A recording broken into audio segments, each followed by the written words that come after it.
Good morning, friends. I want to read to you a story that pertains to today in particular that I think you'll enjoy. It comes from Paul Harvey's The Rest of the Story. Once upon a time, this was more than 17 centuries ago, the institution of marriage was abolished by the Roman Empire. Abolished by the Roman Empire.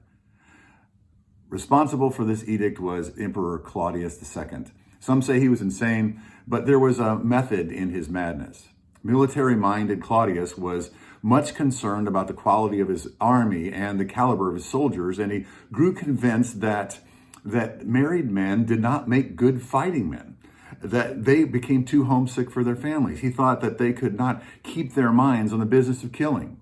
He thought, and thus did the emperor seek to make soldiers more focused and his army more deadly by forbidding and outlawing marriage. Members of the early Christian church were, while angry about the proclamation, nevertheless feared the wrath of Claudius and kept silent, all except one, the bishop of Interamna. Marriage was God's plan, the bishop insisted, and no earthly king must be permitted to interfere with that.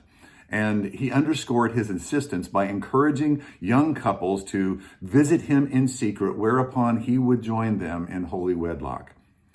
Well, of course, Emperor Claudius found out, and he had the impertinent churchman brought before him to answer for his insolence.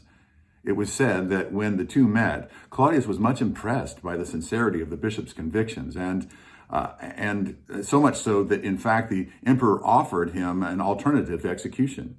If the bishop of Interamna would renounce his Christian faith and embrace the traditional Roman gods, then Claudius said that he would have his life spared. The bishop refused. In fact, according to some churchmen, he then even tried to convert the pagan emperor to Christianity. But in any event, following a brief imprisonment, the bishop was taken and beaten with clubs, stoned, and then beheaded. And Claudius II renewed his determination that there would be no more marriages among his military.